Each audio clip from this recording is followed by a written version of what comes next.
जिंदगी का सफर सुहाना हो, इसके लिए सावधान रहना जरूरी है। रोजमर्रा की आपाधापी में कुछ देर बैठकर सोचना समझना भी जरूरी है कि आपके आसपास क्या हो रहा है और जो कुछ हो रहा है उससे हमारी जिंदगी, हमारा परिवार कैसे प्रभावित हो सकता है। इसलिए हॉर्न बजाकर बाखबर करने वाली खबर जरूरी होती है। और आज की ये खबर कड़ाके की ठंड से जुड़ी है। दिल्ली समेत पूरे उत्तर भारत में इस वक्त ठिठुरन है और सर्दी के साथ कोहरे की चपेट में है। बेहिसाब सर्दी बहुत सारी चुनौतियों को लेकर आती है।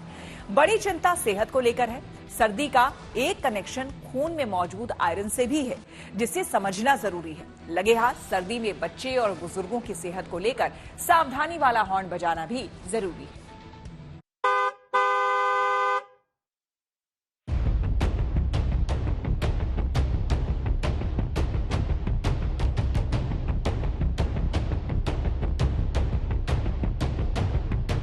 सुबह सवेरे दिल्ली का ये हाल है। सड़क पर सामने वाली गाड़ी भी मुश्किल से नजर आती है।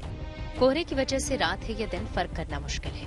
ये दूसरी तस्वीर माउंट आबू की है, जहां पारा शून्य के आसपास जा चुका है। खेतों में बर्फ की परत बिछी है, जिंदगी जैसे जमने लगी है। बहुत जबरदस्त ठंड पड़ रही है, सब लोग कांप रहे हैं।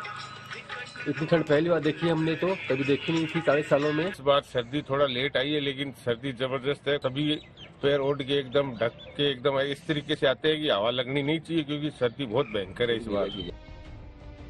राजस्थान ही क्यों, पंजाब और हरियाणा में भी हाड़ कपा देने वाली ठंड है। धूप का नामो निशान नहीं, तापमान नीचे जा चुका है और शीतलहर जैसे हालात हैं। उत्तर प्रदेश के ज्यादातर इलाकों में कोल्ड डे है। ये तस्वीर वाराणसी की है। शहर ठंडी हवा की चपेट में है। गंगा नदी के घाट पर चहल पहल तो है, लेकिन हर तरफ कोहरे की चादर है। ठंड की ऐसी ही तस्वीर कमोबेश पूरे उत्तर भारत में है।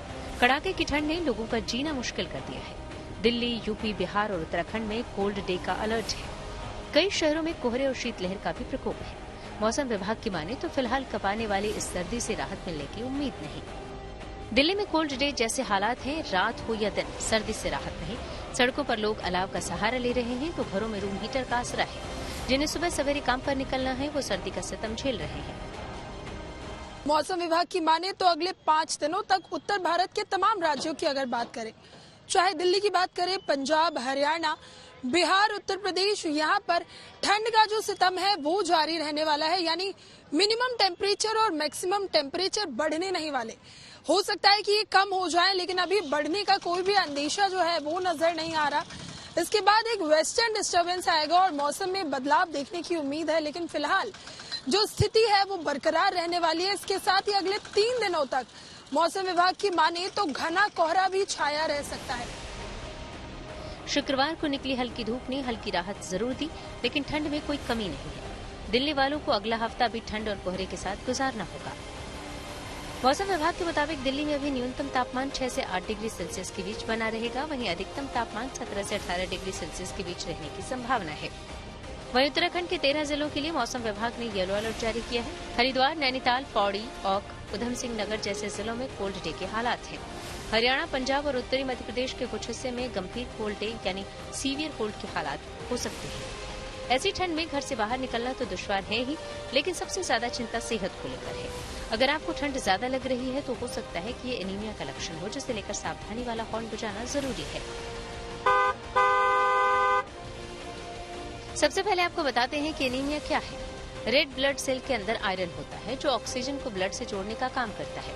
ऑक्सीजन मिलने से ही टिश्यूज, मसल्स और ऑर्गन सही ढंग से काम करते हैं।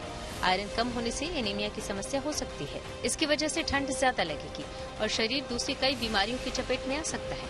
आलस, चक्कर और सिरदर्द जैसी समस्याएं भी हो सकती है। डॉक्टर्स के मुताबिक सर्दियों में आयरन की कमी हो सकती है, जिससे घंटों तक रजाई कंबल के अंदर होने के बावजूद हाथ पैर ठंडे रहते हैं। अगर आप ऐसा महसूस करते हैं तो मुमकिन है कि आयरन और हीमोग्लोबिन का लेवल कम हो।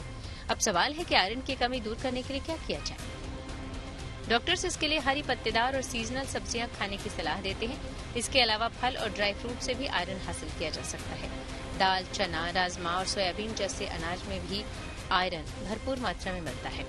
ठंड के इस मौसम में बच्चे और बुजुर्गों का ख्याल रखना सबसे ज्यादा जरूरी है। बुजुर्गों में विटामिन डी का लेवल कम न हो, इसलिए 15 से 20 मिनट की धूप के साथ भोजन में भी विटामिन डी शामिल करें। उनका फिजिकली एक्टिव होना जरूरी है, इसलिए घर में ही योग या हल्की फुल्की एक्सरसाइज कारगर होगी।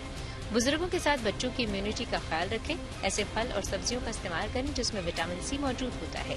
सर्दी के इस मौसम में हाइड्रेशन का ख्याल रखना सबसे ज्यादा जरूरी है। शरीर में पानी की कमी न होने दें।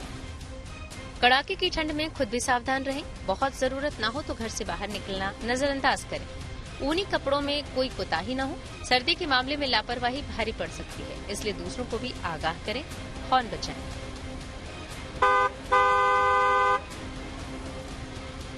Bureau report, good news today.